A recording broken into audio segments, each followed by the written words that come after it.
જૂનાગઢના ભેસાણમાં ભાજપના હોદ્દેદારોની શક્તિ કેન્દ્રની બેઠક મળી।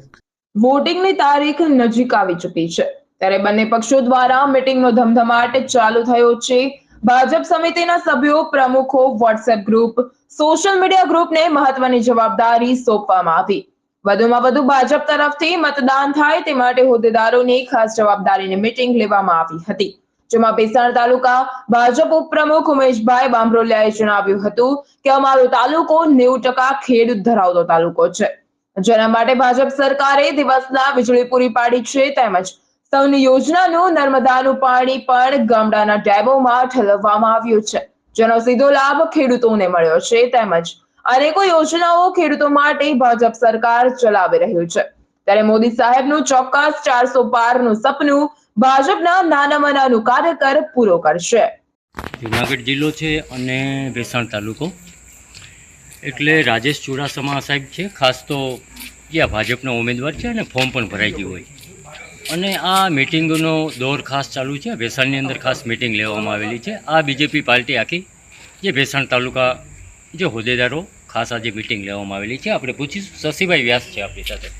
શશીભાઈ, આજની ખાસ મિટિંગ શું અને 7 તારીખે મતદાન?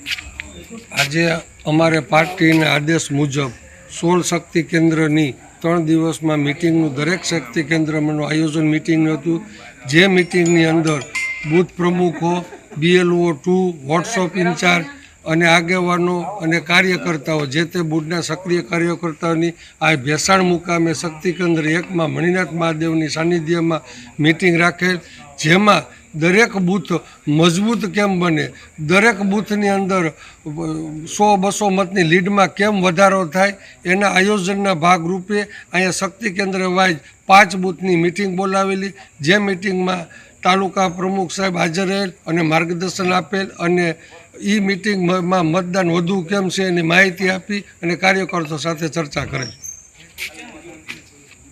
ભાજપ પ્રમુખ ઉમેશભાઈ બાંભરોલિયા છે, આપણે પૂછીશું। ઉમેશભાઈ, એટલે આ તાલુકો તો ખાસ ખેડૂતોનો તાલુકો, એટલે ખેડૂતોને ફાયદો થાય એવા મુખ્ય કામ ક્યાં હોય અથવા તો સરકારે ક્યાં કામ કરેલા હોય? ખેડૂતોને ફાયદો થાય એવા કામ તમે કહો તો 24 કલાક વીજળી ખેડૂતને આપેલી અને દિવસના ખેતી વિભાગમાં ખેડૂતોને 8 કલાકનો દિવસનો પાવર પણ કરેલો અને મોરવાડા જેવા ગામ, ગળદ જેવા ગામમાં પણ આજે સૌની યોજનાથી પણ તેમના ડેમ ભરવામાં આવ્યા છે। બીજી નિધિ યોજના અને આ બધી સરકારની શું હોય, શું ખેડૂતોને પૈસા મળે છે? આ ખેડૂતોને કિસાન સન્માન નિધિ યોજનામાંથી 2000 રૂપિયા પણ એને મળે છે ખેડૂત લોકોને।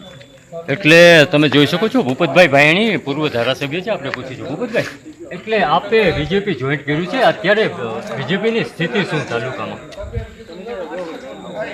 આમ તો જનરલ નાના એવા ગામથી લઈ અને દિલ્હી સુધી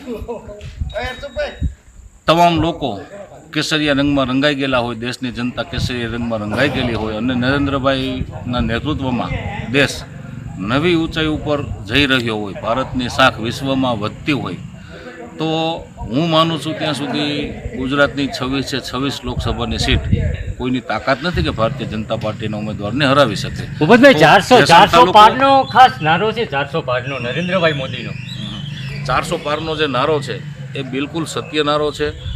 નરેન્દ્રભાઈના નેતૃત્વમાં 400 કરતાં પણ વધુ એક ઐતિહાસિક પરિણામ દેશની જનતા આપવા જઈ રહી છે, જે ચોથી જૂને આપને બધું જોવા, જાણવા અને સાંભળવા મળી જશે।